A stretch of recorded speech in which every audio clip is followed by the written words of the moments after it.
Welcome to my channel, Veteran's Legacy. Tonight, I'm taking you into a story that lives in whispers, in bar-room echoes, in the kind of silence that only follows the presence of legends. A story of one question, one old man, and the call sign that froze an entire bar like time itself had stopped. It was a cold evening along the California coastline, the kind where the wind comes off the Pacific with a bite, pushing people indoors, into warm light, into noise, into whiskey.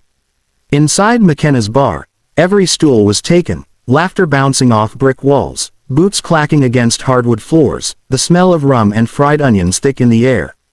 It was the kind of place where young soldiers came to unwind, and where old ones came to remember. At a corner table, 3 freshly returned Navy SEALs sat nursing their drinks.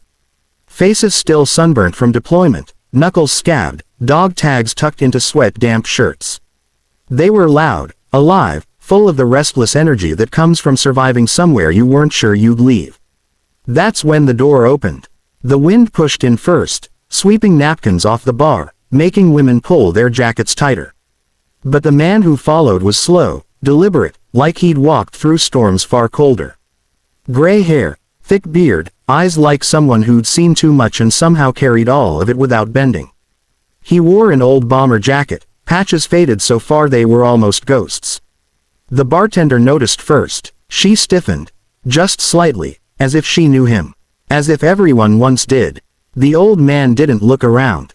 He walked to the far end of the bar, sat down, ordered one neat bourbon, and said nothing. Minutes passed. The bar carried on. Music, clinking glasses, laughter, until one of the SEALs, the youngest, stared across the room. He squinted like he recognized something, not a face, but a presence. "Who's that old-timer?" he muttered to his team. His buddy shook his head. "Just another vet, probably. Let it go, man. But curiosity is a fire. And Marines, SEALs, Rangers, all of them, they're drawn to fire." The young SEAL stood, drink still half full, and walked toward the man who seemed carved out of old wars. His boots echoed louder than they should have. The bar's noise dimmed just a little, like something unseen told everyone to listen. He slid onto the stool beside him. "Evening, sir." The old man didn't answer, just lifted his glass, swallowed, set it down. "You served?" the SEAL asked, casual but hungry for a story. There was history in that jacket. Bullet scars, frayed stitching, a weight like lead. Finally, the old man turned. His eyes were blue, not faded, sharp, cutting. "Long time ago," he said. The SEAL grinned. "Navy here. SEAL Team 7, just back from deployment in the Gulf." The old man nodded once, politely. Then the SEAL made the mistake. "What was your call sign, old man?" The words floated, light as air. But they landed like chains. The bartender froze, polishing a glass. A couple at a table stopped mid-conversation. A veteran at the end of the bar lowered his beer and stared with wide eyes. Silence spread outward like wildfire. The old man didn't speak right away. He breathed slowly, like the question had taken him somewhere else. Somewhere far away. Sand, jungle, snow, shadows, ghosts. When he finally answered, his voice was just above a whisper. But somehow it filled the room. "They called me, the Reaper." The bar went dead quiet. Not silent, dead silent. As if the name itself had gravity. Even the jukebox seemed to mute on its own.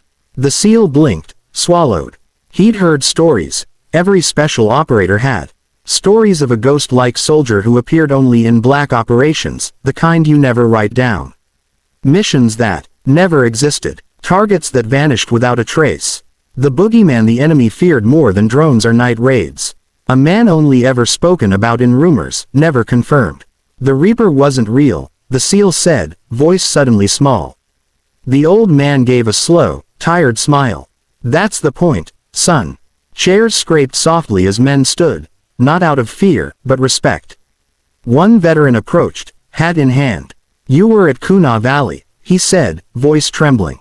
The old man nodded. Another whispered, "Fallujah, Operation Red Harvest, you walked out alone." Again, a nod. The SEAL felt his heartbeat in his ears. Not fear, awe. He sat straighter, his voice steadier. "Sir, how many?" he asked, though he already knew the answer wouldn't come easily. The old man looked down at his bourbon. His fingers trembled, not from age, but from memory. Enough, he said quietly. Too many. The Reaper, the most feared ghost in military lore, didn't look like a hero now. He looked tired, heavy, like every soul he'd sent into the dirt rode on his shoulders. You kids think war is glory, he murmured. But glory is just blood with better lighting. The SEAL's throat tightened. He'd lost teammates, friends, brothers. You saved people, the young man whispered. The old man's eyes glistened, just a little. And I lost people too. The SEAL swallowed hard. What happened? Why did you stop? The Reaper stared into the amber of his drink, as if it held decades. Because one day, he said, voice low and cracked, I couldn't tell if I was taking lives, or just collecting ghosts. No one spoke. Every soul in that bar carried at least one ghost of their own, but his were legions. The old man finally finished his bourbon and slid a 20 toward the bartender, but she pushed it back with shaking hands. On the house, she whispered. He nodded once, grateful. He stood slowly, bones stiff, steps deliberate. When he turned to leave, something unexpected happened. The SEAL stood and snapped to attention, a crisp, perfect salute.